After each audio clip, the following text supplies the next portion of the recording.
Hi smart people, how are you all. So यार, आज हम पहुंच चुके हैं हमारे आखिरी सेशन पे। किसके? Breathing and exchange of gases के।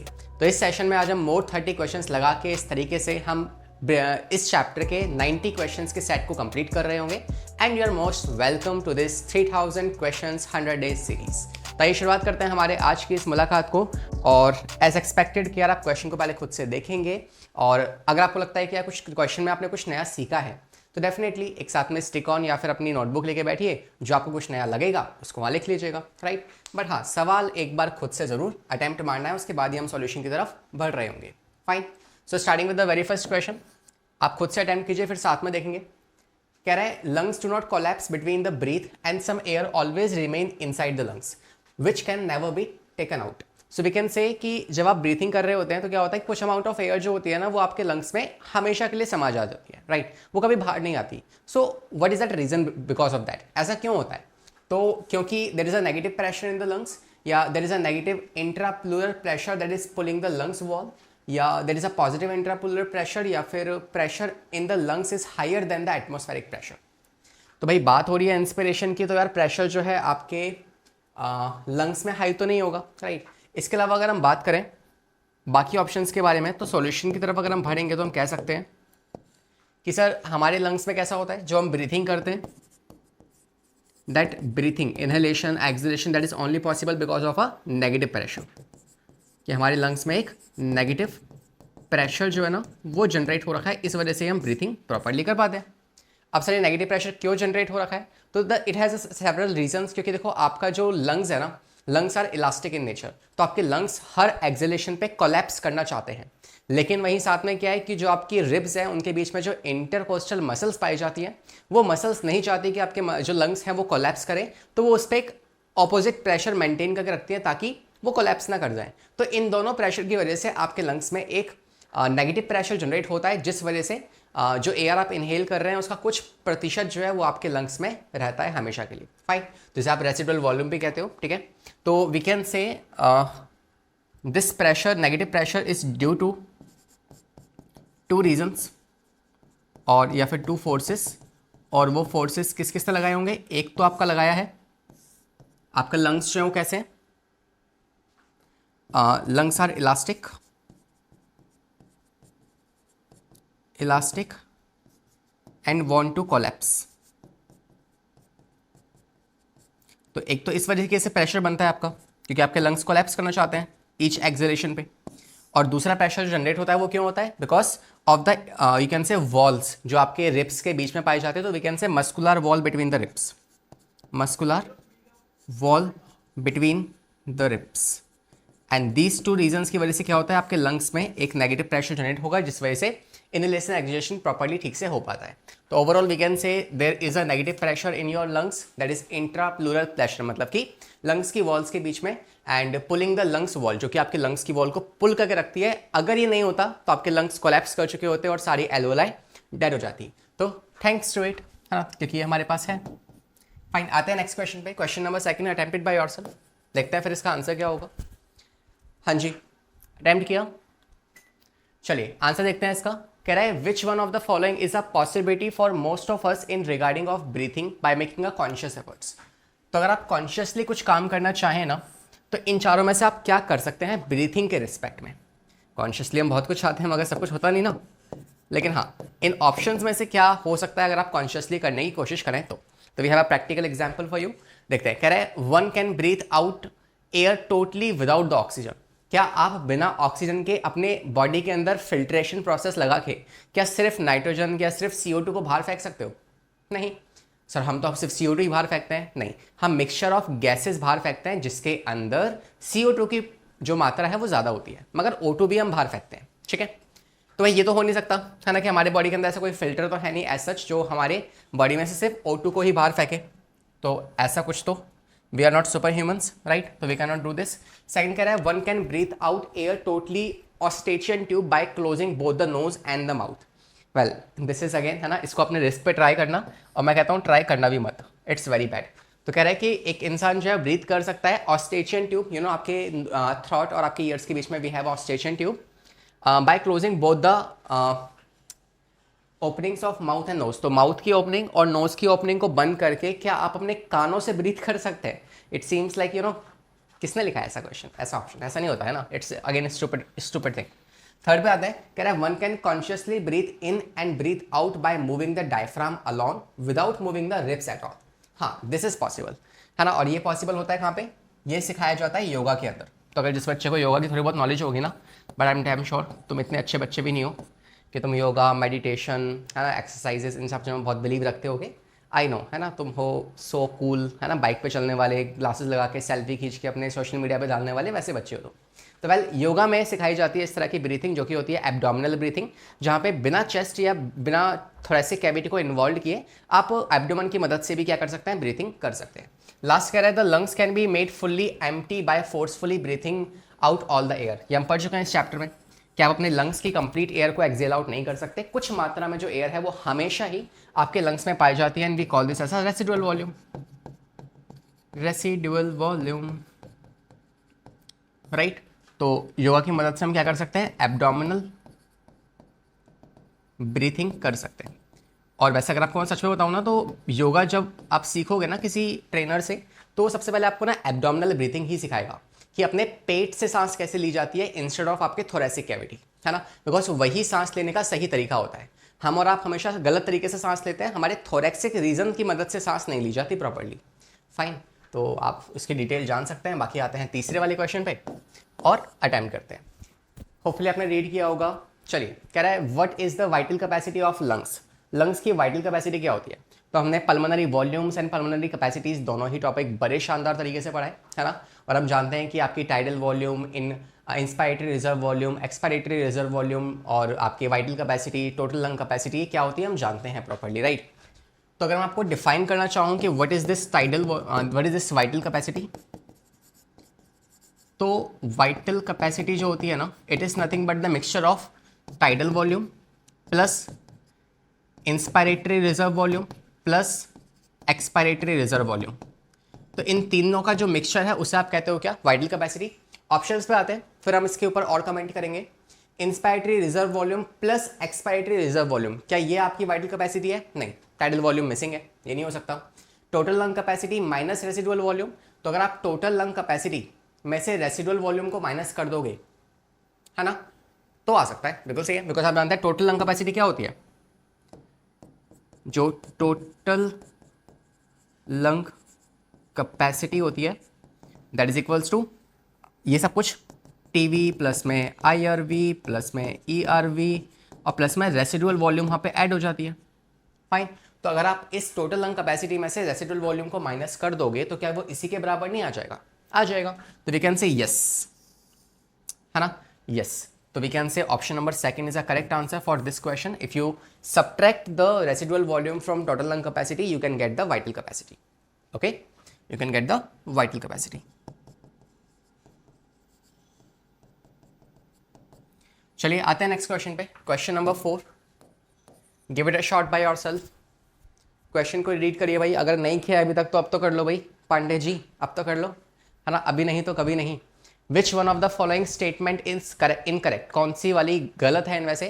कह रहा है the principle of counter current flow facilitate the efficient respiration of gills in fishes. सही बात है ना, कि जो आपके पास फिशेस में जो गिल्स होती हैं उनके अंदर क्या होता है, एक मैकेनिज्म होता है जिनकी मदद से वो अपनी गिल्स के थ्रू क्या कर सकती है, अपने ब्लड को प्योरीफाई कर सकती हैं। And that is basically counter flow, like we have the counter current mechanism in the nephron. Similarly gills have a counter current flow in the gills, counter current flow, ठीक है, to purify the blood, to purify the blood। ये किस में होता है? आपके fishes में होता है।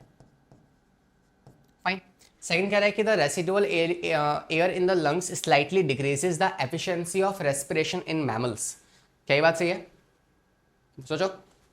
नेक्स्ट कह रहा है the presence of non respiratory air sac increases the efficiency of respiration in birds. और लास्ट कह रहा है जो इंसेक्ट्स होते हैं उसमें सर्कुलेटरी फ्लूइड जो होता है वही ऑक्सीजन को डिलीवर करने का सोर्स होता है। चलिए भाई, तो लास्ट स्टेटमेंट तो सही है, ये सही है, फर्स्ट वाली भी सही है। कि लास्ट वाली क्या है, जैसे आपने कॉकरोच देखे होंगे तो कॉकरोच में क्या होता है कि जो हीमोलिम्फ होता है that is a source of transportation of gases. तो in insects we can say haemolymph is the source of transportation of gases. ठीक है, उनके पास कोई रेस्पिरेटरी पिगमेंट तो है नहीं. अगर बात की जाए थर्ड वाले के बारे में, तो यार ये बात भी सही है कि जो नॉन रेस्पिरेटरी एयर सैक होता है बर्ड्स के अंदर, है ना, वो बेसिकली उनकी एफिशिएंसी को इंक्रीज करता है. तो ऑप्शन नंबर सी की अगर मैं यहाँ पे कमेंट करना चाहूँ तो आई कैन ऑल्सो डू कि भाई सी ऑप्शन में presence of non respiratory sac, non respiratory air sac जो होता है ना, that is what I can say, ये इंक्रीज करता है efficiency of respiration, efficiency of respiration in birds. Fine. तो ये हो गया ऑप्शन नंबर ए के ऊपर कमेंट, ये हो गया ऑप्शन नंबर सी के ऊपर कमेंट, है ना. डी के बारे में लिख ही दिया है. तो ऑप्शन नंबर बी जो है वो इनकरेक्ट है, बिकॉज आप जानते हैं कि हमारी बॉडी के अंदर जो रेसिडुअल वॉल्यूम होती है वो आपका in lungs slightly decreases the efficiency of respiration. वो रेस्पिरेशन की एफिशिएंसी को डिक्रीज नहीं करती है, बल्कि वो हेल्पफुल है ताकि यार कभी स्ट्रेसनेस कंडीशन अगर आएगी ना, तो उस टाइम पे उस ऑक्सीजन का इस्तेमाल करके हमारी बॉडी को एनर्जी प्रोवाइड की जा सके. ओके, आते हैं नेक्स्ट फिफ्थ क्वेश्चन पे. कह रहा है the ventilation movement of the lungs in mammal is govern by. Ventilation movement जो होती है, वेंटिलेशन का मतलब क्या होता है, वेंटिलेशन, पल्मोनरी, ब्रीथिंग, ये सब सेम वर्ड्स हैं. ओके, तो ventilation movement of the lungs means आपके जो लंग्स की मूवमेंट होती है वो कौन गवर्न करता है. Is this the muscular walls of your lungs, is this diaphragm, intercostal muscles, या बोथ बी एंड सी. तो आप जानते हैं ब्रीथिंग जब हम करते हैं उसमें कौन कौन सी मसल्स इन्वॉल्व होती है. तो इसके लिए आपको ये पूरा चार्ट अच्छे से याद होना चाहिए. सबसे पहला जो कॉलम में बनाऊंगा that is for normal inspiration, normal inspiration. Second graph will be for normal expiration, and third will be for forceful expiration. Fine. तो इन तीनों को अगर हमें मेंशन करना हो तो हम सिंपली कह सकते हैं कि जो आपके पास नॉर्मल इंस्पिरेशन में इसमें कौन कौन सी मसल्स जो हैं, या हम कह सकते हैं हाँ कौन कौन सी मसल्स जो इन्वॉल्व होंगे. तो इसमें आपका इन्वॉल्व होगा नॉर्मल में एक तो डायफ्राम, और एक इन्वॉल्व होने वाली है एक्सटर्नल इंटरकोस्टल मसल. इसमें भी सेम होगा, एक डायफ्राम इन्वॉल्व होगा और एक एक्सटर्नल इंटरकोस्टल मसल्स. इसमें आपका यूज होंगे एब्डोमिनल मसल्स एंड प्लस में आपका डायफ्राम, या we can say internal intercostal muscles, internal intercostal muscles. तो ये तीन चीज़ें इस्तेमाल होंगी, जिसमें से हम जानते हैं कि ये जो होंगी इनका नॉर्मल इंस्पिरेशन में कॉन्ट्रैक्शन होता है, नॉर्मल केस में इनका कॉन्ट्रैक्शन होता है. जब हम एक्सेलेशन कर रहे होते हैं तो इन दोनों का हम रिलैक्सेशन करवाते हैं, और जब हमें अगेन फोर्सफुली एक्सेल आउट करनी है एयर को तो हम इन दोनों का वापस से कॉन्ट्रैक्शन करवाते हैं. तो इस ग्राफ के जरिए आप काफ़ी सारे क्वेश्चन सॉल्व कर सकते हैं ना. Hopefully now it's clear to you. Done है. देखिए आंसर. तो आप जानते हैं कि यार नॉर्मल वेंटिलेशन के दौरान हमारी कौन कौन सी मसल्स का इस्तेमाल होता है. एक तो आपकी डायफ्राम का इस्तेमाल होगा, एक आपके एक्सटर्नल इंटरकोस्टल मसल का इस्तेमाल होगा. फाइन. तो both B and C is the correct answer for this question. आ जाए अगले सवाल पे. 6 क्वेश्चन को देखिए, अटेम्प्ट कीजिए एक बार. देखिए साथ में क्या बोल रहा है. होपफुली आपने क्वेश्चन रीड किया होगा. काम छोड़ो. कह रहा है the alveolar epithelium in the lungs is. तो हमारी जो एल्वोलाई होती है ना, उसमें कौन सी एपिथेलियम पाई जाती है. तो मतलब ये बात कर रहा है रेस्पिरेटरी सरफेस के बारे में. The question is from respiratory surface, respiratory surface. Okay. तो अगर रेस्पिरेटरी सरफेस की ही बात की जाए तो हम जानते हैं कि यार हमारे पास 3 मेम्ब्रेन्स होती हैं. तो if this is the alveoli, तो इन दिस एल्वोलाई सबसे अंदर वाली जो लेयर होगी उसे आप क्या कहोगे. You will call it simple squamous epithelium, but that too be non ciliated. ठीक है. इसके बाद आपकी पाई जाएगी basement layer. So this is going to be basement layer. और फिर लास्ट में क्या पाई जाएगी. You will see this is the blood vessel, जहां पे हमारी आरबीसी वाली गाड़ी आएगी.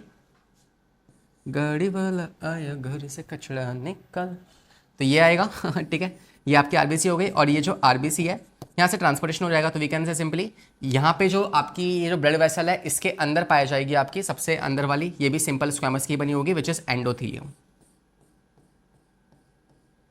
Fine, so this is what, which is you can से simple squamous non ciliated epithelium, but that too of alveoli। और ये जो है ये क्या है, ये हो गया आपके एंडोथेलियम ऑफ ब्लड वेसल। ठीक है, ये ब्लड वेसल की एंडोथेलियम हो जाएगी। और बीच में क्या प्रेजेंट है हमारे पास, बीच में हमारे पास प्रेजेंट है basement layer, basement layer. Fine, so this is what I can say, the answer for this question is option number non ciliated squamous epithelium, option number B is the correct answer।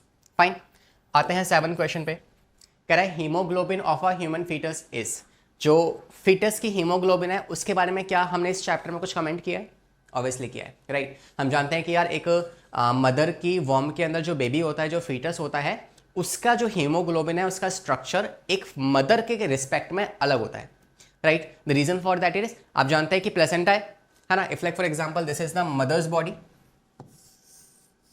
And inside this body we have the embryo और the foetus, तो आप जानते हैं बीच में क्या होगा, placenta होगा जिसके थ्रू आपका ब्लड आने वाला है।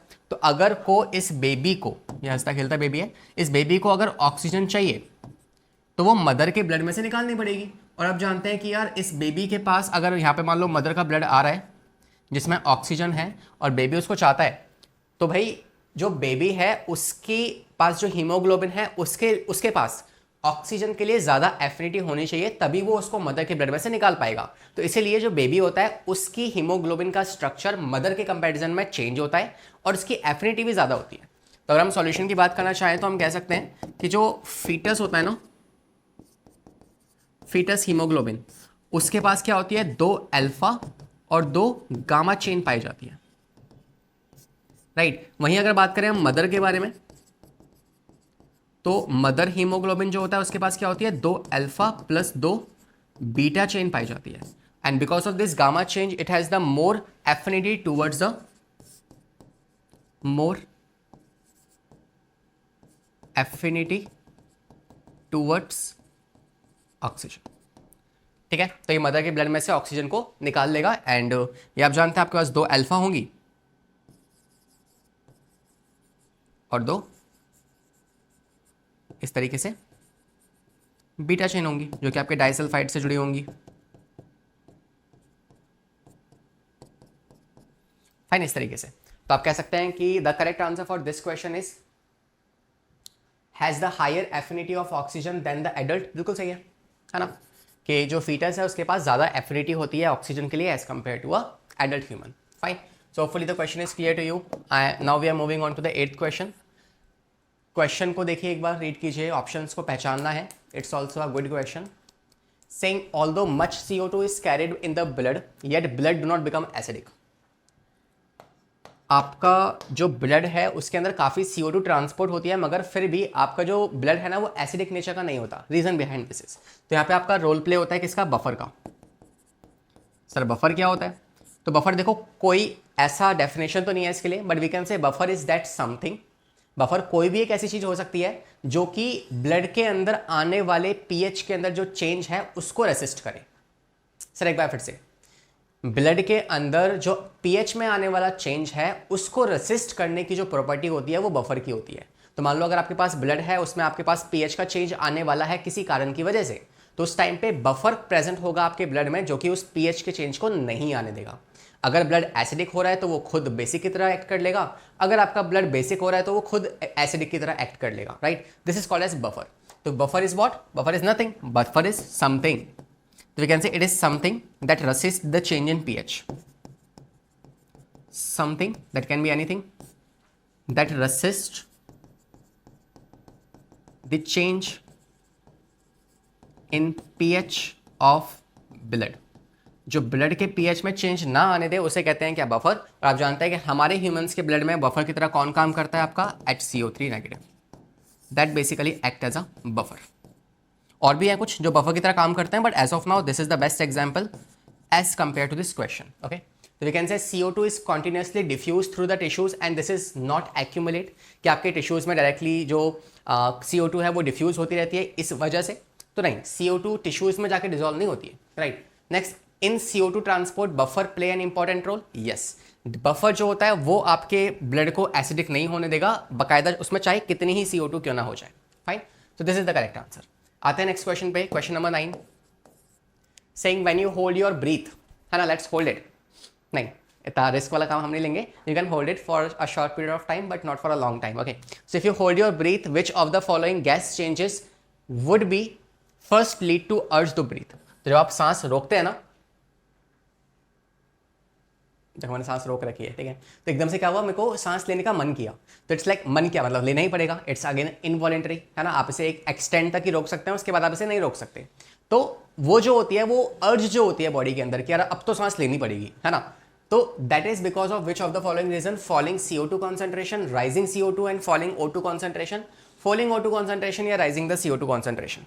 ना बच्चे इसमें दिमाग लगाएंगे अपना, है ना, तूफानी दिमाग, वो कहेंगे कि सर हमें हमारे पास बॉडी में हम ऑक्सीजन नहीं ले पा रहे हैं, इस वजह से क्या होगा, हमें ऑक्सीजन लेने की चाह होगी, ठीक है, लेकिन नहीं, आपको पता है कि आपकी बॉडी के अंदर जो कीमो रिसेप्टर्स होते हैं they are more sensitive for CO2। ये पिछले मैं 2 सेशन में बोल बोल के थक गया हूँ, पागल हो गया हूँ, ठीक है। तो इट्स लाइक CO2 के लिए आपकी बॉडी के अंदर कीमो रिसेप्टर्स ज़्यादा सेंसिटिव हैं, तो वो CO2 को ही चाहेंगे, O2 से पूछेंगे भी नहीं तू है कि नहीं है, उनको चाहिए CO2।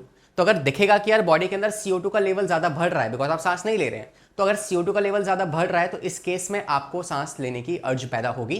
तो not because of the fall of O2 but we can say because of the rising of CO2, ठीक है, राइजिंग ऑफ CO2 कॉन्सेंट्रेशन की वजह से आपको अर्ज फील होगा सांस लेने का। By so because you know the chemo receptors in the body, chemo receptors in blood, just like we can say आपके जो आयोटिक आर्क होती है ना, कैरोटिड बॉडीज होती हैं, ये जो होती हैं they are basically more sensitive for, these guys are more sensitive for CO2। तो इस CO2 के लिए ज़्यादा सेंसिटिव है, इस वजह से option number D is the correct answer, right. 10th question पे आते हैं, देखिए क्या बोल रहा है आपको, correct, due to the increase airborne allergens and pollution people may be in the urban areas are suffering from a respiratory disorder that causes the wheezing sound। now मिल गया हमें हमारा कीवर्ड, है ना। इससे पहले वाले सेशन में क्या सिखाया था मैंने आपको कि अगर आपको कीवर्ड देखने को मिल जाए तो ऑप्शंस ढूंढना इतना ही आसान हो जाता है, चुटकी बनाने जितना, है ना। तो लेकिन से कीवर्ड हमारे पास क्या है, wheezing sound, and wheezing sound is for asthma. तो एस्थमा ऑप्शन में ढूंढ लो इसमें से कौन सा वाला है। तो आप जानते हैं एस्थमा में क्या होती है, इन्फ्लामेशन होती है ब्रोंक्यूल्स और ब्रोंकाई के अंदर। तो we can say this is the correct answer, है ना। अगर नहीं पता, पिछले सेशंस नहीं देखे हैं, है ना, इतना ही जीवन में अगर पाप कर रखा है कि सेशंस नहीं देखे, है ना, हो जाता है पाप कभी कभार, है ना, कि लाइक हम कहते हैं ना कि हमारे साथ इतना बुरा क्यों हो रहा है, हमारा जीवन इतना खराब क्यों चल रहा है, क्योंकि तुम बैक साइड में क्या कर रहे हो, पाप कर रहे हो। जो बच्चे पाप कर रहे हैं ना, चैनल सब्सक्राइब नहीं कर रहे हैं, उनके साथ ऐसा होता रहता है, ठीक है। तो इट्स लाइक बेटर है कि सब्सक्राइब कर लो तो जीवन में पुण्य आ जाएगा। तो we can say inflammation in the bronchi and bronchioles. तो आपके पास जो अस्थमा होता है, एजमा भी कहते हैं इसको, asthma, okay. So that is basically, इसमें पहली बात तो कीवर्ड क्या आना चाहिए, इसमें आएगा वीजिंग साउंड का, तो वीजिंग साउंड आती है। दूसरा, ये डिसीज क्या है, ये रेस्पिरेटरी डिसीज है जिसमें इन्फ्लामेशन हो जाती है। Inflammation of what, inflammation of bronchi and bronchioles, bronchi and bronchioles, ठीक है। तो आंसर आ जाएगा आपका option number C. Let's move on to the next question, question number 11। देखिए क्या बोल रहा है, सिगरेट स्मोकिंग, है ना। मुकेश भैया आएंगे, बताएंगे आपको, है ना, पूरी मूवी के पैसे दे रखे होते हैं और स्टार्टिंग में इंटरवल में आके मजे बोले जाते हैं हमारे। तो it's like saying that cigarette smoking से कौन सी डिसीज होती है, वहाँ पे लिखा होता है साइड में नीचे, कौन सी, emphysema. Now what is this emphysema sir. तो अगर इस पर कमेंट करना चाहें तो एम्फीसीमा जो है, ये पहली बात तो इसका कीवर्ड क्या बनता है, दैट इज क्रॉनिक डिसऑर्डर। ये आपका एक क्रॉनिक डिसऑर्डर है जो कि basically like it can affect your lungs for a long time. तो it's a chronic disorder. First of all chronic disorder. ठीक है, ये क्या है? क्रॉनिक डिसऑर्डर है. सेकंड, इसमें क्या होता है, इसका मेन कीवर्ड ये है कि होता क्या है इसमें एक्सेसिव स्मोकिंग की वजह से आपके जो लंग्स हैं उसके अंदर जो एल्वोलाई पाई जाती हैं, उन एल्वोलाई का जो सरफेस एरिया है जिसकी मदद से एक्सचेंज होने वाला है वो हद से भी ज़्यादा रिड्यूस हो जाता है. ठीक है, तो that is why doing smoking is hazardous to your health. Okay, fatal for your health. तो वी कैन से इसमें क्या होगा, जो सरफेस एरिया है there is a reduction in surface area. Reduction in surface area of alveoli. जिसकी वजह से क्या होगा, there will be difficulty in breathing, है ना, there will be difficulty in breathing. और अल्टीमेटली वो पर्सन मर भी सकता है अगर उसका प्रॉपर ट्रीटमेंट नहीं हो पाए. फाइन, तो we can say C is the correct answer. आते हैं क्वेश्चन नंबर 12 पे. देखिए, खुद से अटेम्प्ट कीजिए, है ना, मेरे को बार बार बोलने की जरूरत ना पड़े, मगर फिर भी मैं बोल रहा हूँ because I don't trust you. Saying asthma में बी, सर आप इतनी नेगेटिव बातें क्यों कर रहे हो, बस, है ना, कभी कभी दिन होते हैं ऐसे. तो अस्थमा में बी एट्रीब्यूटेड टू. तो अस्थमा आप किसको एट्रीब्यूट देना चाहोगे, किसको भारत रत्न देना चाहोगे आप? ऑप्शन नंबर ए को, बी को, सी को या डी को, है ना. तो अगर आपको अस्थमा को एट्रीब्यूट करना है ना, देना है किसी को, तो इन चारों में से किसको दोगे? इन्फ्लामेशन ऑफ ट्रैकिया को दोगे, accumulation of fluid in the lungs को दोगे, बैक्टीरियल इन्फेक्शन ऑफ लंग्स को दोगे, या फिर allergic reaction of the mast cells in the lungs? तो भाई करेक्ट आंसर क्या होगा इसका? Option number D. बिकॉज आप जानते हैं कि एस्थमा जो है ये पहली बात तो एक एलर्जिक डिसऑर्डर है, राइट, जिसमें इंसान छींक छींक के नानी याद आ जाती है. ठीक है, तो इसमें क्या होगा, it's first of all and hyper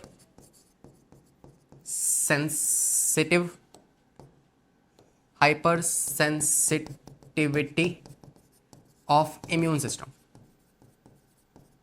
hyper sensitivity of immune system will happen there. Okay, और ये एलर्जिक डिसऑर्डर है, तो बेसिकली जो आपके मास्ट सेल्स होते हैं लंग्स के अंदर वो हाइपर एक्टिव हो जाएंगे and that can basically cause to the asthma, जिसके लिए पंप्स आते हैं, right. So that is the correct answer for this question, option number D. 13 पे आते हैं. कह रहा है among vertebrates dash use gills whereas reptiles birds mammals respire through dash. तो आपके जो गिल्स से कौन रेस्पिरेशन करते हैं, सबको पता है यार, फिशेस करती हैं. मैमल्स किसने लिख दिया, कौन है वो साइंटिस्ट जो ऐसी बातें करता है, निकालो उसको क्लास में से. तो अगर बात की जाए तो आपकी गिल्स की मदद से रेस्पिरेशन कौन करता है, आपकी फिशेस करती हैं, है ना. ये सुपर पावर किसको दी गई है, सिर्फ फिशेस को दी गई है.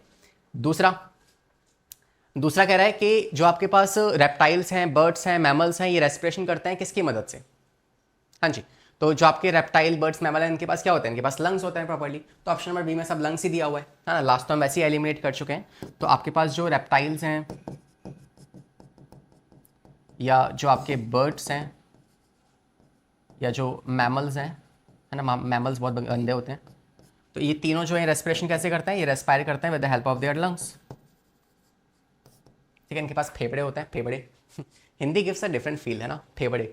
ओके, तो दे हैव फेफड़े and they respire with that. Okay, next we have amphibians like frog can respire through what? तो जो amphibians होते हैं ना, मेढक, है ना, तो वो कैसे रेस्पिरेशन करते हैं, वो रेस्पिरेशन करते हैं गिल से, ड्राई स्किन से, मॉइस्ट स्किन से, या फिर मॉइस्ट स्किन से. तो मॉइस्ट स्किन, क्योंकि you know if you see a frog तो जनरली क्या होता है, उसकी स्किन बहुत मॉइस्ट हो रखी होती है, because that's an amphibian, live in the water, live in the terrestrial. तो वो मॉइस्ट स्किन की मदद से रेस्पिरेशन कर लेता है. हालांकि उसके पास और भी तरीके हैं, है ना. वो गया भगवान के पास, उसने बोला कि मेरे को ऐसा नॉर्मल नहीं बनाने का, मेरे को बनाने का स्पेशल. तो भगवान ने उसको वरदान दे दिया. क्या बोला उसको? बोला कि भाई तू रेस्पिरेशन कर लेगा किसकी मदद से, अपने गिल्स की मदद से, मतलब लाइक इनसे, लाइक मॉइस्ट स्किन की मदद से. उसे कहा कि तू अपने बक्को फेरेंजियल कैविटी, अपने गले से टर आवाज़ निकाल और रेस्पिरेशन हो जाएगी. वो उसको वरदान मिल गया. ठीक है, उसके पास लंग्स भी हैं, पुअरली डेवलप्ड लंग्स, उसकी मदद से भी रेस्पिरेशन कर लेता है. तो देख रहे हो, तो इसीलिए थोड़ा सा यू नो भगवान को भी याद किया करो. तो नेक्स्ट अगर हम बात करें, तीसरा जो है वो है आपके एम्फीबियंस के बारे में. तो एम्फीबियंस जो होते हैं जनरली वो रेस्पिरेशन कर सकते हैं किसकी मदद से, मॉइस्ट स्किन की मदद से. और वैसे स्किन की मदद से और कौन रेस्पिरेशन करता है आपको याद हो तो? क्यूटेनियस रेस्पिरेशन कौन करता है आपका? Earthworm, right. तो see how good I am, मैं आपको हर चीज़ रिवाइज कराते हुए चल रहा हूँ, है ना. Still you are not liking the session, it's a very bad thing. तो option number C is the correct answer. Let's move on to the 14th question. क्या कर रहा है? 14 क्वेश्चन बोल रहा है the part starting from the external nostrils up to the terminal bronchioles. External nostrils मतलब ये जो आपके नोज में जो दो छेद है ना, यहाँ से टर्मिनल ब्रोंक्यूल्स तक, इसके बीच का जो रास्ता है, इनमें से क्या चीज़ नहीं होने वाली है। तो आपको पता है इसे बोलते क्या है? हाँ, हमारी बॉडी में तो जोन्स पाए जाते हैं। जोन्स कैसा है? एक है हमारे पास कंडक्शन जोन, एक है हमारे पास कंडक्शन जोन, एक हमारे पास होता है रेस्पिरेटरी जोन।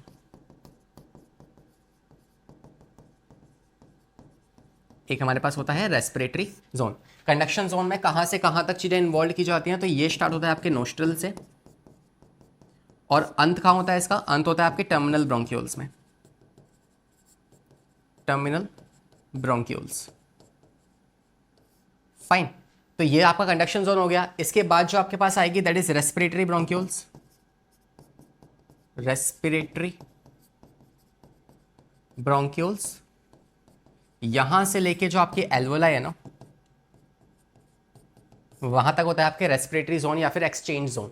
तो वी कैन से कि आपके पास जो ये कंडक्शन जोन है, कंडक्शन जोन में एक्सचेंज ऑफ गैसेस तो बॉस नहीं होता, एक्सचेंज ऑफ गैसेस तो नहीं होता, तो ये नहीं होने वाला है इसमें। बाकी सब कुछ हो जाएगा, बस ये नहीं होगा। बाकी सब क्या हो जाएगा? फिल्ट्रेशन ऑफ गैसेस कह लो, trapping of the dust particles कह लो, पैथोजेंस के साथ फाइट कह लो, है ना, ये सब कुछ। ह्यूमिडिफिकेशन ऑफ योर एयर, कि बाहर की एयर कभी ठंडी होती है कभी गर्म होती है, मगर आपके बॉडी को क्या चाहिए? बॉडी ने डिमांड कर रखी है कि भाई ठीक ठाक थी ऑक्सीजन दियो, ठीक टेम्परेचर होना चाहिए वरना नहीं लूंगी, है ना। तो उसको एयर को हमें ह्यूमिडिफाई भी करना पड़ता है। Okay, so hopefully you got the answer, थोड़ा सा आपको समझ में आ गया होगा, है ना। आते हैं 15 क्वेश्चन पे। 15 question is saying neural signals from the pneumotaxic centre can alter the respiratory rate. Pneumotaxic centre जो होता है वो क्या कर सकता है आपकी बॉडी के अंदर? तो यार इसके ऊपर बेस्ड हमने काफ़ी क्वेश्चंस करे थे पिछली मुलाकात में, तो सोचो और बताओ क्या होगा इसका आंसर, है ना। I want help you in this, obviously answer बता ही दूंगा मैं आपको, है ना, उसके अलावा कुछ हिंट नहीं दूंगा मैं आपको। तो we can say the correct answer for this question is, क्या वो इंस्पिरेटरी रेट को इंक्रीज करता है या डिक्रीज करता है? तो वो रेट को, जो मतलब स्पीड है आपकी, उसको इंक्रीज कर देगा by decreasing the duration of per inspiration. तो we can say in this question I can say जो आपका न्यूमोटैक्सिक सेंटर है वो क्या करता है? जो न्यूमोटैक्सिक सेंटर है वो आपकी रेट ऑफ इंस्पिरेशन को तो इंक्रीज कर देगा, रेट ऑफ इंस्पायरेशन उसको तो एनी हाउ इंक्रीज कर देगा, लेकिन जो आपके ड्यूरेशन फॉर ईच इंस्पायरेशन उसको बेसिकली डिक्रीज कर देगा। Fine, and that can ultimately lead to the increase in O2 and decrease in CO2 in your blood. इसकी वजह से O2 का लेवल इंक्रीज होगा और CO2 का लेवल आपकी बॉडी में कम हो जाएगा, because we are doing faster expiration. Fine, तो हम कह सकते हैं कि भाई increases the duration of, duration क्या कर रहा है? इंक्रीज या डिक्रीज? ड्यूरेशन डिक्रीज कर रहा है, तो we can say reduces the duration of inspiration. That means option number C is the correct answer. 16 question देखिए, read it by yourself. So let us see the answer of this question. कह रहा है at what PO2 does 50% of haemoglobin get saturated under the normal condition. So for this हमें एक बार graph ठीक से समझना पड़ेगा, because once we understand the graph then only we can answer this question. तो अगर ऐसा कुछ ग्राफ हमें मिलता है विच इज सिग्मोइड ग्राफ, जहाँ पे हम क्या रिप्रेजेंट करते हैं, जो आपकी एक्स एक्सिस है वहाँ पे हम रिप्रेजेंट करते हैं पार्शियल प्रेशर ऑफ ऑक्सीजन, और जो आपकी वाई एक्सिस है वहाँ हम रिप्रेजेंट करते हैं आपके percentage saturation of oxy haemoglobin, right, HbO2। ये हम यहाँ पे दिखाते हैं। तो क्या होता है, हमें पता है कि आपकी जो एल्वोलाई हैं, है ना, आपको मैं प्रॉपर्ली ग्राफ सिखा रहा हूँ। ये एल्वोलाई हैं, यहाँ से आने वाला हमारे पास यहाँ कहीं हार्ट होगा हैविंग द 4 चैम्बर्स, एंड यहाँ से हम मान लो दिखा देते हैं ब्लड को, ये जाएगा आपके टिश्यूज़ के पास, इजंट इट, ये जाएगा आपके टिश्यूज़ के पास और वहाँ से वापस लौट के आएगा इसमें। तो आप जानते हैं कि यहाँ पे जो पार्शियल प्रेशर होता है वो कितना होता है, यहाँ में मिलता है कुछ अप्रॉक्सीमेटली 104 के आसपास, राइट, और जो ब्लड है उसमें कितना होता है 96 mm ऑफ Hg। तो इतना PO2 का पार्शियल प्रेशर है, राइट, आपके ब्लड के अंदर। सेकंड में बात करूँ मतलब एल्वोलाई वाली साइड पे, टिश्यूज़ में अगर मैं आपसे बात करूँ, टिश्यू में आप जानते हैं कि आपका जो ब्लड यहाँ पे पहुँच रहा है उसका पार्शियल प्रेशर कितना होता है, उसका पार्शियल प्रेशर वही 96 होगा, लेकिन जब वो टिश्यूज़ में एक्सचेंज कर रहा होगा तो उस टाइम पे कितना प्रेशर होता है इसका, that is we can say 40, less than 40 mm of Hg, जो आपके टिश्यूज़ के अंदर पार्शियल प्रेशर प्रेजेंट है, राइट। अच्छा, और हाँ that's it for like to understand this question. हम यहाँ पे कह सकते हैं कि हमें पता है कि जब अगर मैं वैल्यूज़ पुट कर दूँ यहाँ पे लाइक 10, 20, 30, 40, 50, 60, 70, 80, 90 और 100, यहाँ पे भी सेम 100 तक वैल्यूज होंगी सेम। ओके, तो अगर हम कहें कि यार जब 100 पार्शियल प्रेशर था, मतलब 96 अप्रॉक्सीमेटली 100 के बराबर है, तो जब आपका पार्शियल प्रेशर 100 है ऑक्सीजन का, तो बताओ कितनी हीमोग्लोबिन ऑक्सीजन के साथ बाइंड हो रखी है। तो आप जानते हैं एल्वोलाई में ही है जहाँ पे आपकी ऑक्सीजन आई थी, तो जितनी भी ऑक्सीजन आई होगी उसका 97% आप जानते हैं आरबीसी के साथ बाइंड करती है। आरबीसी के साथ बाइंड करने का मतलब क्या है, हीमोग्लोबिन के साथ बाइंड कर रही है। तो आपके एल्वोलाई में मेजॉरिटी दैट मीन्स 97% ऑक्सीजन जो होती है वो हीमोग्लोबिन के साथ बॉन्ड बना लेती है। तो यहाँ पे हम परसेंटेज जो दिखा रहे हैं, this is what, this is percentage, तो 100%। तो 100 पार्शियल प्रेशर के लिए हम कह सकते हैं कि 100 वैल्यू होनी चाहिए। 100 पार्शियल प्रेशर के लिए 100% सैचुरेशन है। फिर जैसे ही वो ऑक्सीजन नीचे पहुंचती है तो वो ऑक्सीजन डिलीवर की जाती है किसको, आपके टिश्यूज को। कितने प्रेशर पे, 40 के प्रेशर पे। तो हम जानते हैं कि यार जब 40 का पार्शियल प्रेशर होगा ना, तो इस 40 के पार्शियल प्रेशर पे आपको पता है यहां से आने वाला जो ब्लड है उसमें कितने परसेंट ऑक्सीजन थी, 100% मान लो, ठीक है। और जब यहां से ऑक्सीजन गई है तो उसमें कितनी ऑक्सीजन प्रेजेंट है आपकी, उसमें आपकी प्रेजेंट होती है 75% ऑक्सीजन वापस लेके गई होती है, और रेस्ट जो 25% होती है वो आपके सेल्स को डिलीवर कर दी जाती है। तो वी कैन से जब आपका पार्शियल प्रेशर 40 है तो उस टाइम पे कितनी ऑक्सीजन है आपके ब्लड में, that is equals to, because यहाँ पे जो पार्शियल प्रेशर ऑफ ऑक्सीजन है वो कितना होता है, that is 45 mm of Hg। तो वी कैन से जब आपका पार्शियल प्रेशर 45 है तो कितना परसेंट सैचुरेशन है, हीमोग्लोबिन ऑक्सीजन के साथ कितने परसेंट बंधी हुई है, 75%। तो जब आपका पार्शियल प्रेशर 40 है, मतलब यहाँ कहीं बीच में 50 होगा, तो 40 यहाँ मान लो, 40 पे 75% है, तो दैट मीन्स कहीं यहाँ ग्राफ आएगा आपका प्लॉट। और तीसरे वाला केस जब आपका पार्शियल प्रेशर जो है आधा हो जाएगा ना, उस टाइम पे कितना होता है आपके पास 50% सैचुरेशन होगा जब आपका 20 पार्शियल प्रेशर होगा। तो 20 पार्शियल प्रेशर पे 50% आपका सैचुरेशन हो रखा होता है। तो अगर आप इस ग्राफ को बनाएंगे तो ये ग्राफ कुछ आपका सिग्मॉइड ग्राफ ऐसा बनने को मिलता है, it's a sigmoid graph, fine. So according to this we can say कि जब आपका पार्शियल प्रेशर कितना होगा 50%, जब आपका 50% है तो उस टाइम पे पार्शियल प्रेशर कितना आपका 20 के आसपास है। तो इनमें से कौन सा ऑप्शन आपके लिए 20 के लिए बेस्ट मूव कर रहा है, that is 20 to 25 we can say. तो we can say option number B is going to be the correct answer for this question, जो कि नियरेस्ट आंसर है, ठीक है।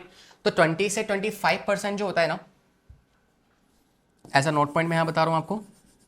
So when partial pressure of O2 is approximately 20 to 25 mm of Hg, उस time पे कितना percent saturation होता है, 50% सैचुरेशन होता है।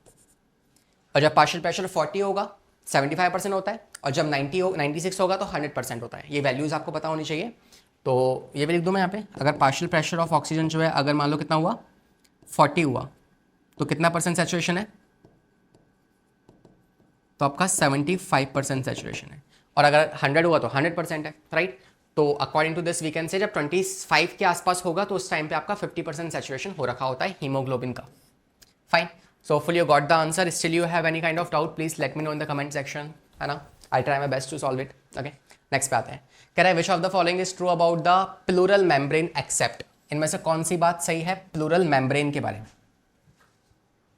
कौन सी बात सही है प्लूरल मेम्ब्रेन के बारे में, एक बात को छोड़ के, है ना, बाकी सारी बातें सही हैं। कह रहा है आउटर प्लूरल मेम्ब्रेन जो होती है वो close contact with the thoracic lining. Second, inner pleural membrane जो है it is in contact with the lung surface. Third, pleural fluid present होता है between them. Last, it increases the fraction. No, जो आपका फ्लूइड पाया जाता है ना वो फ्लूइड क्यों होता है, ताकि आपके लंग्स के जो बीच का प्रेशर है उस जो उसमें फ्रिक्शन बन रहा है, because we have the 2 walls. अब 2 वॉल्स के बीच का जो प्रेशर बन रहा है उस प्रेशर को रिड्यूस किया जा सके, उस फ्रिक्शन को रिड्यूस किया जा सके, इसलिए आपकी ये फ्लूइड प्रेजेंट होता है। तो we can say this do not increases but instead we can say it decreases. Fluid जो होता है, जो फ्लूइड फिल्ड कैविटी है वो बेसिकली डिक्रीज करती है फ्रिक्शन बिटवीन लंग्स लेयर या लंग्स सरफेस, ठीक है। वो लंग के सरफेस के बीच के प्रेशर को या फ्रिक्शन को रिड्यूस करती है। तो we can say option number D is the wrong statement which is the correct answer, right. Question number 18 attempt कीजिए एक बार। आपको अगर याद हो तो हमने ऐसा ही क्वेश्चन है इससे पिछले वाले सेशन में किया था, लेकिन हाँ वो इससे डिफरेंट था। तो एक सिमिलर क्वेश्चन मुझे और मिला तो मैं वो भी लेके आ गया आपके लिए, है ना। चलिए करें साथ में सॉल्व। पॉज किया वीडियो को, अटेम्प्ट किया एक बार, देखिए कह रहा है diffusion of gases O2 and CO2 across the alveolar membrane. ठीक है, आपको बस ऑप्शंस देखने हैं, फिर मैचिंग पे आना है हमें। नेक्स्ट कह रहा है transportation of gases by the blood. Next कह रहा है utilisation of O2 by the cells for catabolic reactions and resultant release the CO2। Pulmonary ventilation जो होता है by which atmospheric air is drawn in and CO2 rich air is gone out. तो ये आपके breathing की बात कर रहा है, तो ये आपके ब्रीथिंग की बात कर रहा है। और लास्ट कह रहा है diffusion of O2 and CO2 between the blood and the tissue. तो ये आपके वहाँ पे टिश्यू वाली साइड पे जो रेस्पिरेशन होता है वहाँ की बात कर रहा है। अब देखो इनमें से कौन सा स्टेप बाय स्टेप सही होना चाहिए। तो अब देखो अगर आप ऐसे मैच करने बैठोगे ना, ढूंढने बैठोगे कौन सा सही होता है, तो आप शायद कंफ्यूज हो जाओगे। What you can do, instead आपको आंसर्स दिए हुए हैं ना, फायदा उठाओ। फिफ्थ वाला पहले आना चाहिए, थर्ड वाला या फोर्थ वाला, रीड करके देखो। फिफ्थ वाला देखें तो यार टिश्यू के बीच में और ब्लड के बीच में एक्सचेंज, क्या ये सबसे पहला स्टेप होता है? नहीं, ये तो बात बीच में आता है कहीं, है ना, तो ये तो नहीं होगा फिफ्थ वाला।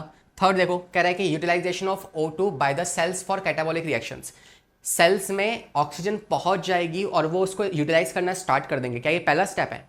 अरे नहीं बॉस, पहले ऑक्सीजन को लाना पड़ेगा ना, तब पहुंचेगी उन तक, तो ये भी पहले नहीं हो सकता। नेक्स्ट देखो फोर्थ पढ़ो, कह रहा है पल्मोनरी वेंटिलेशन मतलब ब्रीथिंग। क्या ब्रीथिंग पहला स्टेप होता है? हाँ, आपके एल्वोलाई में CO2 को बाहर फेंकना, O2 को अंदर लेना, ये पहला स्टेप है, राइट। तो वी कैन से फोर्थ पहले होगा। फिर देखो फर्स्ट होना चाहिए diffusion of gases between across the alveoli membrane. आपको पता है जैसे आपके एल्वोलाई में O2 आ चुकी है, अब वो एक्सचेंज हो जाएगी यहाँ से यहाँ पे, राइट, ये भी सही है। फिर कह रहा है थर्ड सेकंड वाला transport of gases by blood, फिर ब्लड इसको लेके जाएगा, सही बात है। उसके बाद यूटिलाइजेशन होगा इनका, सॉरी फिफ्थ कह रहा है diffusion of gases between the tissues and this, तो टिश्यूज में फिर एक्सचेंज हो जाएगा और फाइनली फिर वो उसको यूटिलाइज कर लेंगे and this is what we called as respiration. Done है। So that is how you can solve this question and we can say option number A is the correct answer. Option number A is the correct answer. आ जाए 19 question पे, saying which substance when present in high level can activate the chemosensitive are present in the adjacent to rhythmic center। तो आपको पता है जो rhythmic center है आपकी body का, जो आपके इंस्पायरेटरी रेट और एक्सपायरेटरी रेट को कंट्रोल करता है, वहाँ जो आपकी बॉडी में ब्लड में कीमो रिसेप्टर्स हैं वो किसके लिए ज़्यादा सेंसिटिव है। तो अगर आप पीछे वाली स्लाइड देखेंगे तो मैंने लिखवाया है आपको, राइट, कि आपका O2 एंड CO2 ये जो है ये कंट्रोल होते हैं, और जो आपके ज़्यादा सेंसिटिविटी शायद मैंने लिखा था कि नहीं मुझे याद नहीं है, हाँ देखो ये रहा, मोर सेंसिटिव फॉर CO2। तो आपके जो ये जो कैरोटिड बॉडीज़ हैं, आयोटिक बॉडीज़ हैं, ये सब क्या होते हैं, ये ज़्यादा सेंसिटिव है किसके लिए? मोर सेंसिटिव फॉर CO2। तो पहली बात तो रिदमिक सेंटर जो है कंट्रोल होता है with the help of chemo sensitive area, chemo sensitive area. और उसमें भी आप जानते हैं क्या होगा, इसके अंदर भी आप जानते हैं कि दो पार्ट्स पे के लिए ज़्यादा सेंसिटिविटी पाई जाएगी, एक होगा CO2 के लिए और एक होगा आपके H+ आयंस के लिए। इन दोनों के लिए आपका जो ब्लड है वो ज़्यादा सेंसिटिव होता है and we can say option number C is the correct answer, because यही वो दो पार्ट्स हैं जहाँ पे क्या होगा, जिनकी मदद से सेंस किया जाएगा कि भाई रेस्पिरेशन की रेट को इंक्रीज करना है या डिक्रीज करना है। फाइन, चलिए नेक्स्ट पे आते हैं, question number 20। What is it saying? Saying what changes may be observed due to the increase in carbon dioxide and hydrogen। तो सेम क्वेश्चन, इससे पहले वाले में ये ऑप्शन के तौर पर दिया हुआ था, इस वाले में ये क्वेश्चन के तौर पर दे दिया, तो ऐसे वो क्वेश्चन चेंज कर सकते हैं, राइट। तो वी कैन से जब आपका कार्बन डाइऑक्साइड और हाइड्रोजन का लेवल इंक्रीज होगा, CO2 ब्लड में ज़्यादा है, H+ ब्लड में ज़्यादा है, तो इन दैट केस अगेन आपका न्यूमोटैक्सिक सेंटर एक्टिवेट हो जाएगा, it will be sense by chemoreceptors, और इस तरीके से आपका जो न्यूमोटैक्सिक सेंटर है ऑफ किसका, pneumotaxic centre of brain that is pons, वो एक्टिवेट होगा and that will ultimately lead to the increase in what you can say respiratory rate and decrease in duration of per respiration, हर respiration की duration को increase किया जाएगा। Fine, तो we can say this is the correct answer for this question and what will be the correct, decrease the breathing rate. क्या ये breathing rate को decrease कर देगा? नहीं, ब्रीथिंग रेट को इंक्रीज कर देगा। फाइन, चलिए नेक्स्ट पे आते हैं, 21st question. The effect of CO2 concentration on dissociation of oxyhaemoglobin. CO2 का इफेक्ट क्या होता है ऑक्सी हीमोग्लोबिन के डिसोसिएशन पे। पहले मतलब समझो क्वेश्चन का। CO2 का इम्पैक्ट क्या होगा HbO2 के डिसोसिएशन पे?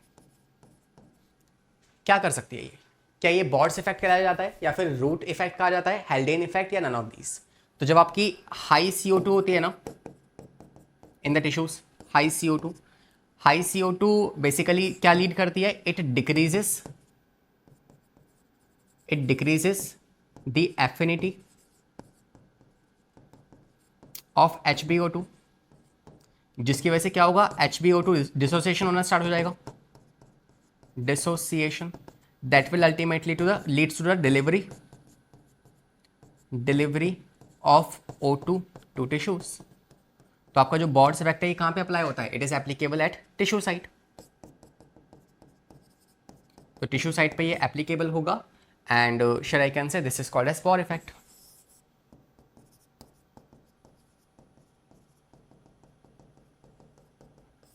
है ना? और ये जो बॉर्ड इफेक्ट है ये क्या करता है? ये आपके ग्राफ को ये राइट शिफ्ट देगा, ठीक है?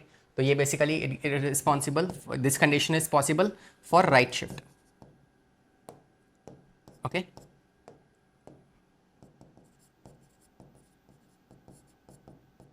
Right shift of graph. So we can say this is the correct answer. आते हैं नेक्स्ट क्वेश्चन।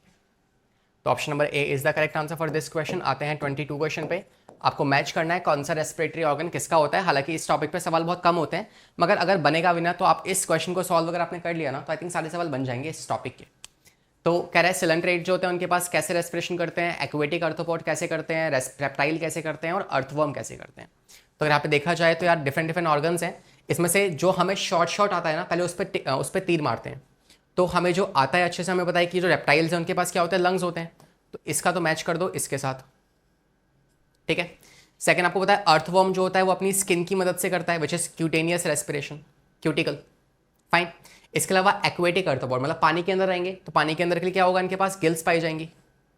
और जो आपके सिलेंट्रेट्स हैं वो अपनी सीधे डायरेक्टली बॉडी की मदद से रेस्पिरेशन कर सकते हैं, वो अपनी बॉडी की मदद से रेस्पिरेशन कर सकते हैं। फाइन। तो वी कैन से क्या आ जाएगा इसका आंसर? आपका फर्स्ट का होना चाहिए फोर्थ, तो फर्स्ट का फोर्थ आपके थर्ड में ही है बस, तो C is the correct answer. Done है भाई। नेक्स्ट पे आ जाएं। 23rd क्वेश्चन क्या कह रहा है? पढ़ो एक बार खुद से। असर्शन रीजन बेस्ड है तो ये आपको अच्छे से आना चाहिए। Additional volume of air that the person can expire forcefully, जो फोर्सफुली आप एयर को एक्सपायर करते हो, what do we call this? Expiratory reserve volume. Expiratory reserve volume कहते हैं उसको, and that is equals to how much? 1100 ml, है ना? 1100 ml। और ये कितना बोल रहा है? 500 ml बोल रहा है, means it is wrong. Next reason कह रहा है वॉल्यूम ऑफ एयर इंस्पायर्ड और expired during a normal respiration, and what do we call this? It is called as tidal volume. तो जो वॉल्यूम ऑफ एयर है इंस्पायर्ड और expired normally, that is equals to 500 which is tidal volume, right? तो ये 2000 बोल रहा है, which is also wrong. So we can say both the statements are wrong. So what is the correct answer? C, ठीक है। Both assertion and reasons are incorrect. Okay. Next पे आते हैं 24th क्वेश्चन पे। वापस assertion reason है, ध्यान से पढ़ो। कह रहा है इन alveoli formation of oxyhemoglobin is more favorable। क्या आपके alveoli के अंदर जो oxyhemoglobin का oxyhemoglobin की फॉर्मेशन ज़्यादा फेवरेबल होती है? यस, यही तो काम है एल्वेलाई का। एल्वेलाई में जितनी ज़्यादा ऑक्सीजन अंदर आएगी वो ऑक्सीजन हीमोग्लोबिन के साथ या आरबीसी के साथ कंबाइन करके ट्रांसपोर्ट की जाएगी ब्लड के थ्रू। तो वी कैन से कि जो आपकी एल्वेलाई है, एल्वेलाई पे आप जानते हैं हेल्डेन इफेक्ट काम करता है। हेल्डेन इफेक्ट काम करता है, जहाँ पे आप जानते हैं कंडीशंस क्या क्या होती हैं। कंडीशंस कुछ ऐसी होती हैं कि वहाँ पे PO2 ज़्यादा होगा, pH ज़्यादा होगा, इसके अलावा टेम्परेचर कम होगा, और इसके अलावा CO2 का पार्शियल प्रेशर भी कैसा होगा? कम होगा। तो ये कंडीशंस अगर होंगी तो it will favour the formation of oxyhaemoglobin. These things will favour HbO2 association. Fine. So we can say the correct answer, the option number A is correct, absolutely correct, बिल्कुल सही है।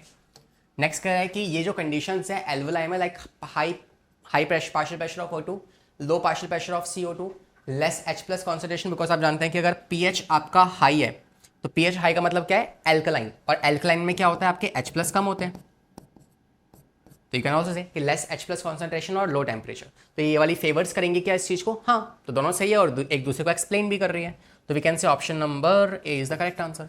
Both the statements are correct and explaining each other, support भी कर रहे हैं एक दूसरे को, राइट। नेक्स्ट आता है 25th क्वेश्चन पे, saying almost same PCO2 in humans is found in, तो इसके लिए आपको वापस से वो ग्राफ या बॉडी के अंदर जो पार्ट्स हैं वो समझना पड़ेगा कहाँ पे कितना पार्शियल प्रेशर होता है। तो पहले बार खुद से अटैम्प्ट कर लो, खुद से सोच लो मन में, कोई बुक नहीं खोलेगा, खुद से ऐसे अटैम्प्ट करेगा, right. Honesty is the key to success, okay. तो अगर यहाँ पे हम बात करें तो we have this alveoli, we have the heart here, इसके अलावा यहाँ से आने वाली जो आपके पास ब्लड है, यहाँ कहीं होगा हमारे पास टिश्यू,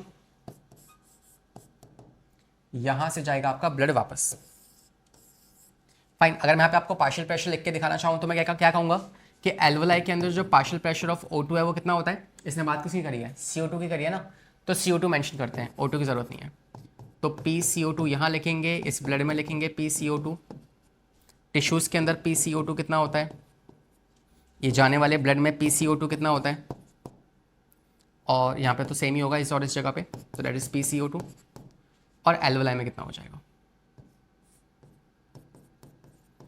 ठीक है। तो ये और ये बात भी सेम है, यहाँ लिखो या वहाँ लिखो, तो वी कैन से जो आपके एल्वोलाई हैं वहाँ पे PCO2 की जो वैल्यू होती है, अगर यहाँ से देखना स्टार्ट करें तो यहाँ पे आपकी होती है 40, यहाँ होती है 40 mm ऑफ Hg, फाइन। यहाँ देखा जाए तो आपके यहाँ पे 40 से भी कम होगी, बिकॉज एनी हाउ अगर यहाँ पे 40 है, राइट, और यहाँ पे टिश्यूज़ के अंदर कितना होगा आपका, आई थिंक 45 से ज़्यादा होगी, we have more than 45, then यहाँ 40 होगी, ठीक है।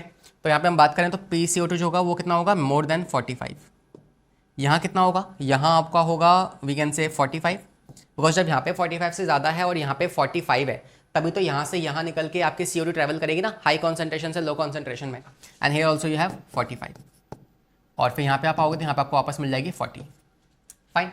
तो वी कैन से अगर हम इसको सॉल्व करना चाहें तो आप जानते हैं कि PCO2 की जो कॉन्सेंट्रेशन है वो कौन से वाले पार्ट में सेम है, तो आप जानते हैं कि आपका लगभग जो टिश्यू है और जो आपका डीऑक्सीजनेटेड ब्लड है, इन दोनों जगहों पे आप देख पा रहे हैं कि लगभग क्या है, आपकी सेम सी दे रखी है क्या, PCO2 की concentration, so we can say आपका डीऑक्सीजनेटेड ब्लड एंड टिश्यू, तो option number C is the correct answer. तो इसके लिए आपको ये क्वेश्चन काफ़ी अच्छा सवाल था, बिकॉज ये सवाल ना इन क्वेश्चंस में फंसा रहा है और बच्चे फंसते हैं इसके अंदर, राइट। तो इस क्वेश्चन को स्टार मार्क कर लो, चॉकलेट क्वेश्चन है ये आपका। नेक्स्ट पे आते हैं 26 क्वेश्चन पे, कह रहे हैं value of CO2 in atmospheric air, alveoli, tissue is respectively how much. तो आपको पता है CO2 की वैल्यू हमने अभी टिश्यू और एल्वोलाई में देखी, इट्स 40 एंड टिश्यू में 45 से ज़्यादा, तो वी कैन से 45 होनी चाहिए आपके किसमें, टिश्यूज़ के अंदर, एल्वोलाई में 40 होनी चाहिए, और आपकी जो एटमॉस्फेयर है वहाँ पे 0.3 के आसपास होते, तो we can say option number D is the correct answer, right. तो ऑप्शंस इजीली सेग्रीगेट हो रखे हैं, 95 तो आपको पता है किसका होता है, ये आपका होता है ऑक्सीजन का, तो ये डिफाइन ही नहीं होगा ये ऑप्शन। तो नेक्स्ट वाला 159 एनी हाउ ऑक्सीजन का ही होता है, ये भी डिफाइन नहीं होगा। लास्ट वाले में आप देखोगे तो इन दोनों में से आपको चूज करना है, तो आप कर सकते हैं easily, right. These two are for what, ये जो दोनों होते हैं these are for oxygen, fine. Next पे आ जाए 27 क्वेश्चन, अटेम्प्ट कीजिए एक बार, इजी है। कह रहा है the respiratory organs used in the branchial respiration, तो ब्रैंकियल रेस्पिरेशन में क्या होता है और कौन यूज करता है इस ब्रैंकियल रेस्पिरेशन को, तो हम कह सकते हैं कि जो आपके लंग्स हैं ये किसमें होते हैं, ये आपके रेप्टाइल्स में होते हैं, आपके बर्ड्स में होते हैं, आपके मैमल्स में होते हैं, ठीक है। नेक्स्ट देखो, जो आपके पास स्पाइरिकल्स हैं ये किसमें होते हैं, ये आपके इंसेक्ट्स यूज करते हैं, फाइन। स्किन कौन यूज करता है, स्किन आपके अर्थवर्म यूज करते हैं, फाइन। इस अर्थवर्म के अलावा इसको फ्रॉग भी यूज करता है ना, मॉइस्ट स्किन। लास्ट में की जाए गिल्स के बारे में, तो गिल्स जो होती है इसे आप कहते हो ब्रैंकियल रेस्पिरेशन, और स्किन से होने वाली रेस्पिरेशन को आप कहते हो cutaneous respiration, cutaneous respiration, right. और जो स्पाइरिकल से होती है उसे आप कहते हो ट्रैकियल रेस्पिरेशन। तो ये तो ऑप्शन में वैसे भी नहीं होना चाहिए, राइट। और जो लंग्स से होती है उसे आप पल्मोनरी रेस्पिरेशन कहते हो, पल्मोनरी रेस्पिरेशन। फाइन। जो गिल से होती है उसे आप कहते हो क्या, branchial respiration. And that is basically defined as what, इसी को आप कहते हो आपका बेसिकली यू कैन से आपकी जो फिशेस हैं वो इसको इस्तेमाल करेंगी। इसके अलावा जो एक्वेटिक आर्थ्रोपोड्स होते हैं, है ना, इसके अलावा जो आपके मोलस्क होते हैं, ये सब इसको यूज कर रहे होंगे। फाइन। तो we can say option number C is the correct answer, it is called as branchial respiration.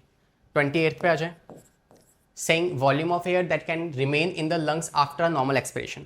आपने नॉर्मल एक्सपायरेशन करी है तो कितने अमाउंट ऑफ एयर आपके लंग्स में रहेगी, तो आपको पता है कि still you have in your lungs that is forceful expiration बची हुई है और साथ में रेसिडुअल वॉल्यूम भी बचा हुआ है ना।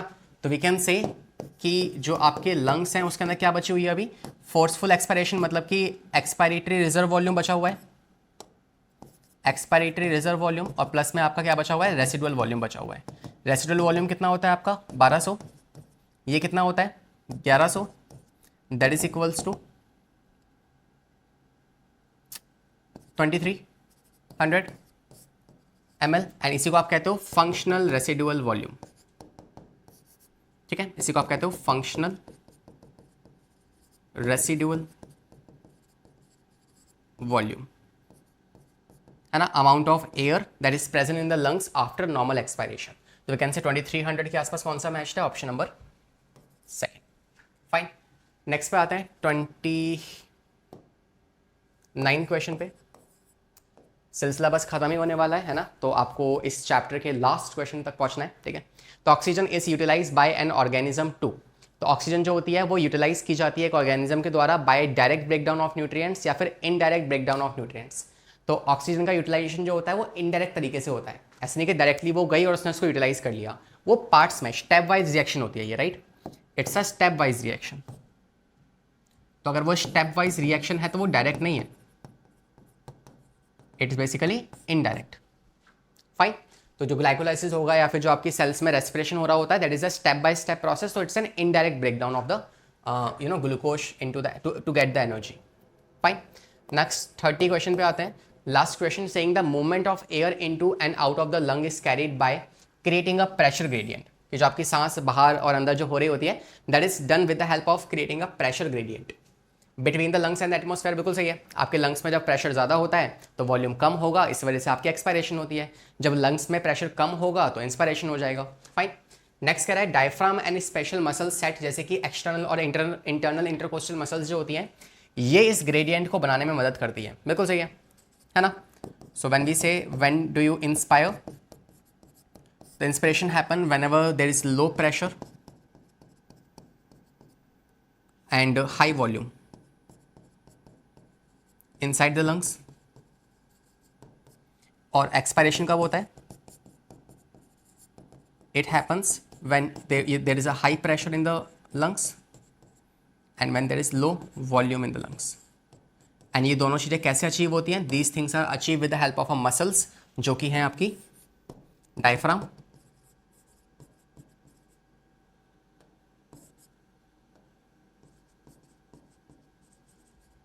और साथ में आपकी एक्सटर्नल इंटरकोस्टल मसल्स। फाइन। तो we can say what is the correct answer, the correct answer is both of them are correct and each एक दूसरे को एक्सप्लेन भी कर रहे हैं, तो we can say A is the correct answer. And share we complete all the questions for this session. Hopefully आप enjoy कर पाए हैं इसको, है ना। और हमने काफ़ी कुछ नए सवाल देखे, हमने कुछ ऐसे सवाल भी देखे जो शायद आपने इससे पहले कभी आंखों के सामने से गुजारे ना हो। तो hopefully you like this session and we'll see you in the upcoming classes. Still, if you want to study any particular topic in the chapter in the syllabus of NEET examination, definitely आप YouTube पे search मार सकते हैं लक्ष्य sir उस topic का नाम, you will get that topic, okay? And from the bottom of heart, all the very very best for your examination. If you have any suggestion for me, please let me know in the comment section. Description में आपको कुछ links मिलेंगी like Telegram की link और इसके अलावा आपको notes मिल जाएंगे, तो definitely check them out, okay? Bye bye, take care.